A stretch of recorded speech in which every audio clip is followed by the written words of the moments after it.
A lo largo de más de un siglo, el FC Barcelona no solo ha sido moldeado por futbolistas legendarios, sino también por entrenadores que entendieron que en el Camp Nou no basta con ganar, hay que hacerlo con identidad.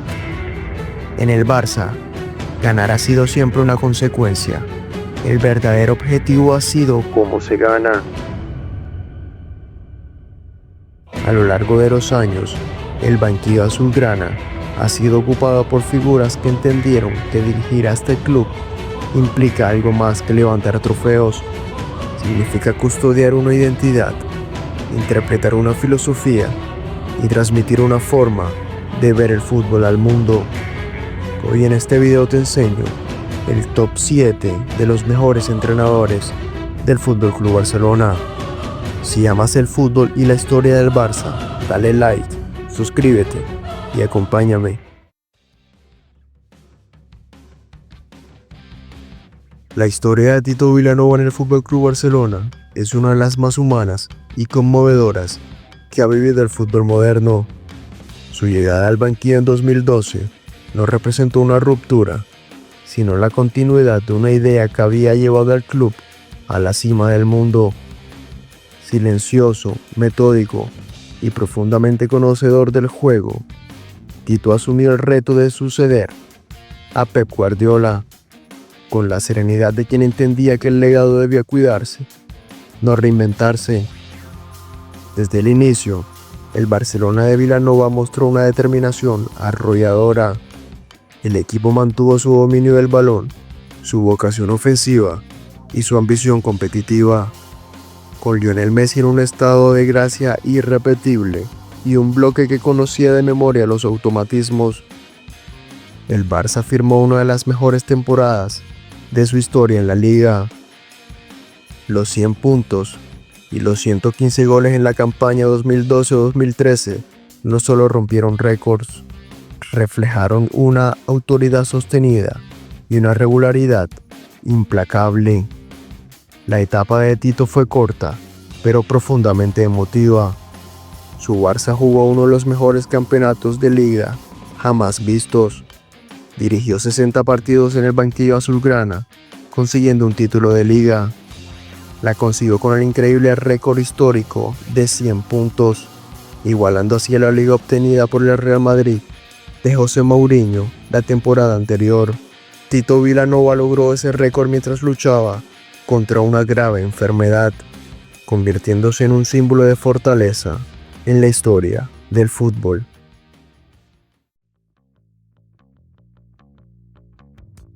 En una época menos mediática, Dauchik lideró a uno de los Barças más dominantes del siglo XX. En los años 50 el entrenador checoslovaco estuvo a cargo del Barça 4 temporadas, logrando un total de 8 títulos, 2 ligas, 3 copas del Generalísimo, 2 copas Eva Duarte y una copa latina, logrando el famoso Barça de las 5 copas en 1952, año en que ganaron los 5 trofeos posibles. El equipo de Dauchik se caracterizó por su orden táctico y una eficacia de cara al gol. También entrenó a Ladislao Kubala, una de las primeras grandes estrellas globales del club.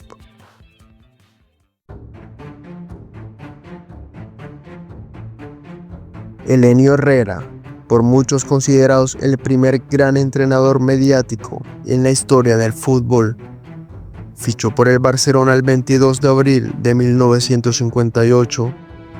Aunque fuera efímera su era triunfal en el club azulgrana, bajo su mando rompió la hegemonía del Real Madrid de Di Stéfano y en 2 temporadas enlazó 2 campeonatos ligueros, además de una copa y una copa de ferias. Conocido como HH, su aterrizaje en el entonces moderno y recién estrenado Camp Nou significó una auténtica revolución. Le tocó lidiar con la parte final del reinado de Kubala, catapultó definitivamente a Luis Suárez y se convirtió en la estrella más rutilante de un vestuario del que se erigió como auténtico líder. Antes del tiki-taka, Herrera ya pensaba el fútbol como ciencia, introdujo conceptos de disciplina, preparación física y estrategia psicológica. Dirigió 120 partidos en el club, ganando 2 ligas.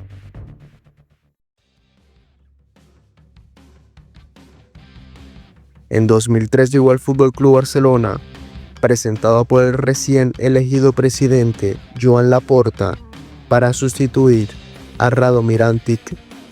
En las 5 temporadas que estuvo en el club, Rijkaard dejó un legado importante en forma de títulos.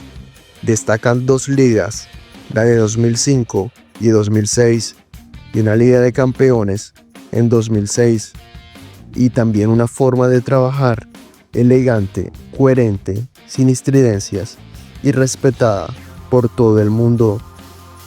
Como técnico demostró ser muy abierto y comunicativo con todos sus colaboradores y jugadores. Su filosofía futbolística pertenecía claramente a la escuela holandesa, caracterizada por un gusto por el fútbol ofensivo y la importancia de la presión y el juego por las bandas.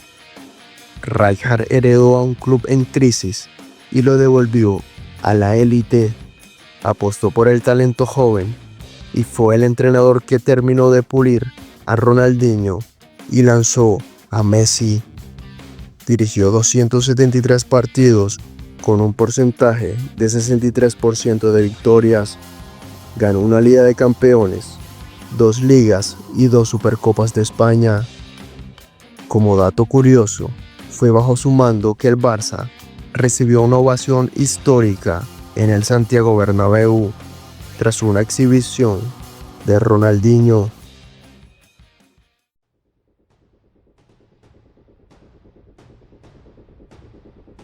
La llegada de Luis Enrique al banquillo del FC Barcelona en el verano de 2014 presentó un cambio de energía y carácter.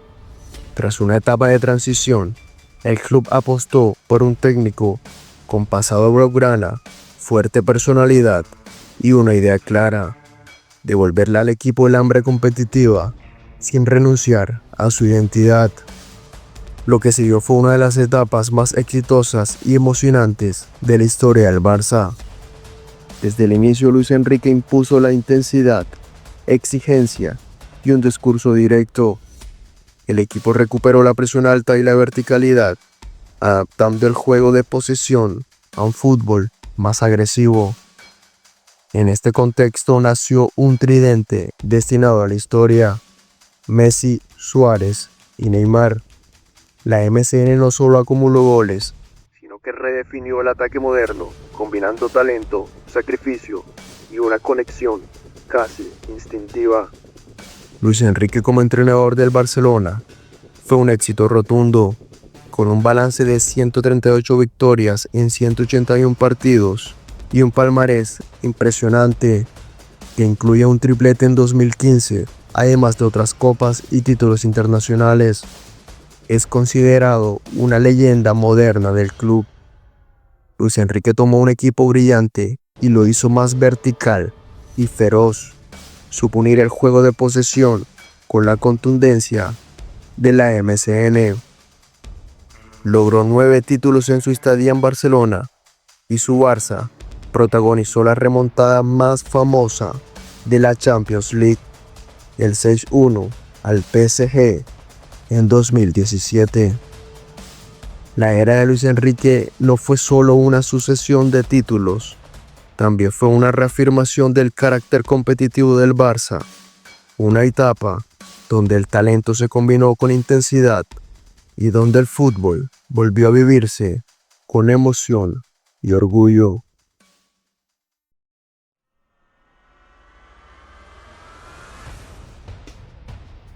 La llegada de Pep Guardiola al banquillo del FC Barcelona en el verano de 2008 marcó el inicio de una de las etapas más brillantes y trascendentales en la historia del fútbol moderno.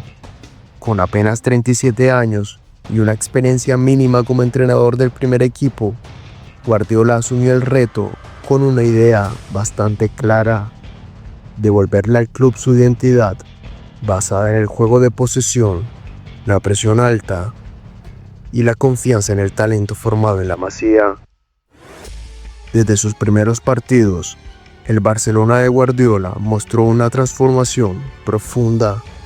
El equipo dejó de depender de individualidades para convertirse en una máquina colectiva, donde el balón era el eje central y cada jugador entendía su rol con precisión casi milimétrica. Futbolistas como Xavi Hernández, Andrés Iniesta y Sergio Busquets se convirtieron en el corazón del sistema, mientras Lionel Messi evolucionó hasta alcanzar una dimensión histórica, redefiniendo su posición y su impacto en el juego. Pep llegó joven, cuestionado y con una idea clara: la pelota manda. En solo 4 temporadas llevó al Barça a un nivel casi irrepetible, dominando Europa con un fútbol hipnótico.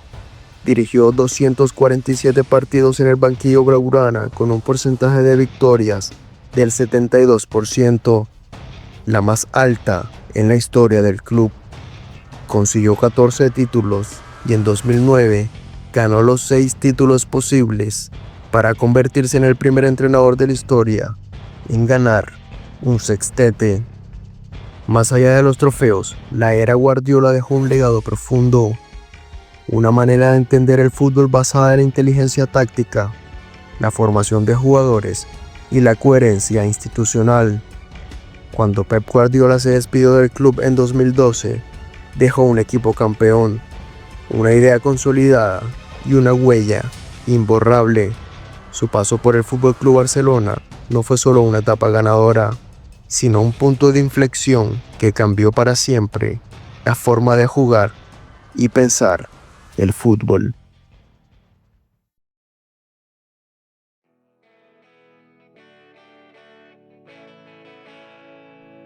Cuando Johan Cruyff asumió el banquillo del FC Barcelona en 1988, el club no solo contrató a un entrenador, abrazó una idea.